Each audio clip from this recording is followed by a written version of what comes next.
সবাইকে স্বাগতম। তো আজকে দেখাচ্ছি হচ্ছে পালসার 150 পাগলো 1।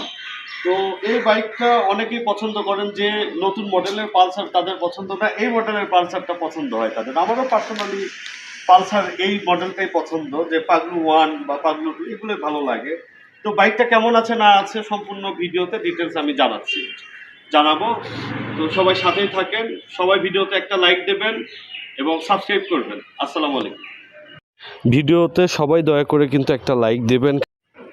তো বাইকটার প্রথমত আসবো লুকের দিক থেকে। আউটলুক বেশ ভালো, ট্যাঙ্কিটাও বেশ মানে অরিজিনাল কালার, কিন্তু টাচ আপ করা হয় নাই।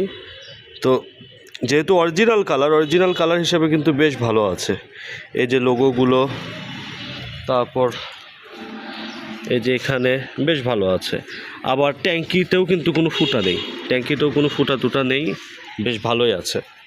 হ্যাঁ, এই যে এখানেও দেখাই, যদি ট্যাঙ্কি ফুটা থাকতো বা ট্যাঙ্কিটা লিক থাকতো তাহলে কিন্তু আমার হাত ভিজতো। আমার কিন্তু হাতটা যথেষ্ট ড্রাই আছে।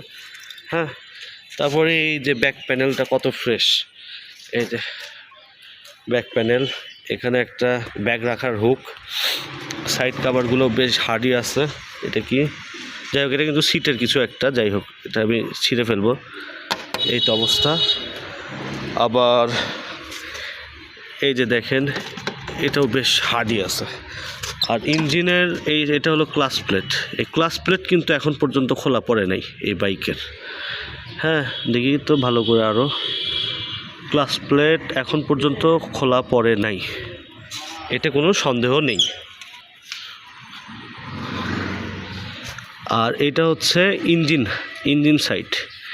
এটা হলো ইঞ্জিন সাইড, ইঞ্জিনের মূল যে সাইডটা থাকে এটাও কিন্তু খোলা পড়ে নাই, আল্লাহর রহম বেশ ভালো আছে, মাশাআল্লাহ। তবে যে সাইলেন্সারও কোথাও কিন্তু জোড়াতালি নেই, কোম্পানি ফিটিংস। দেখেন এই যে কিকার কত ফ্রেশ আছে, এই যে শকআপ। আর হাইড্রোলিক প্লেটে এইভাবে হাত দিয়ে এইভাবে ঘষা দিয়ে দেখবেন যে কোনো রকম ক্ষয় গেছে কিনা। এতটা ভালো আছে, এত বয়স হিসেবে, গাড়ির যে বয়স সে অনুযায়ী হাইড্রোলিক প্লেট এত ভালো আছে। এই যে সামনের চাকা এই অবস্থা, তারপর পিছনের চাকারও এই অবস্থা। মানে দুইটার চাকাই যা আছে মোটামুটি 2-3 বছর অনায়াসে চলার কথা। বগুড়ার নাম্বারটা কিন্তু ফুল টাকার, 15 থেকে 25 পর্যন্ত মেয়াদের। আর মেয়াদ বলে কোনো কথা নাই, ফুল টাকা মানে একেবারে ফুল টাকা। আর এইটা যখন আপনারা বাইকটা নেবেন, এটা আমি একটা নতুন লাগাই নেব। এটা অরিজিনাল আছে দেখে কিন্তু আমি এটা চেঞ্জ করি নাই। আচ্ছা, এবারে আমি দেখি মিটারে কি অবস্থা। মিটারে চলা হচ্ছে 38,300। তো স্টার্ট দিয়ে দেখবো ইঞ্জিনের কি অবস্থা।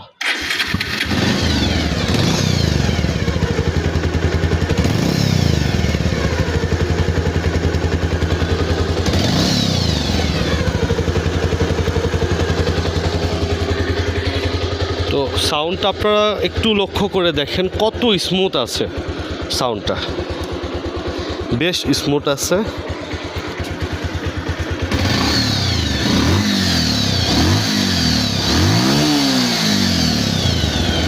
আর আরেকটা জিনিস আপনাদেরকে একটু শিখাই, সেটা হচ্ছে এই যে পিকআপে আমার হাতে কিন্তু এমনি কালি একটা কাজে ছিলাম, একটু দেখেন।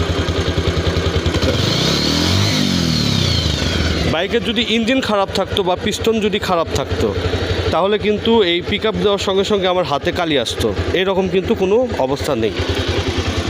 আর ট্যাপিটের আওয়াজ টাইমিং চেন সব কিছুই দেখেন কত স্মুথ আছে। তারপরেও ইঞ্জিন কিন্তু খোলা পড়ে নাই। আমি যে ইঞ্জিন খুলে এগুলো ঠিকঠাক করছি তাও কিন্তু না। তো এই ছিল ভিডিওটা।